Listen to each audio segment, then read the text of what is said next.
Haleluya, haleluya. Ndika vafunzi vomancha Friday. Ane vala vamiredza ya manda manjinga manda nkuru vatu vacho.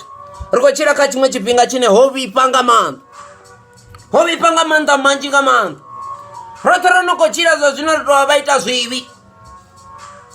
Nduridzwa rikuita zvivi dhuva na dhuva. Namsi ndikonyangori nditonyambira navo godo man. Kava jembiru yavo kava ivhure zvino ritoamba navo godo riri ndopambuwa. Uiteranusa nkangweni. Wankangwera zvivi zvanga zvapera zvazvo. Murena ndiri ndopambuwa. Uiteranusa nkangweni.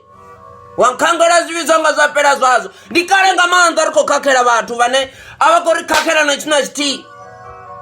Ndikarenga manda riko rita zvivi richiko zvidiva. Zvino namusiva zatovhura mbiru yavo atiri. Yavarindera here.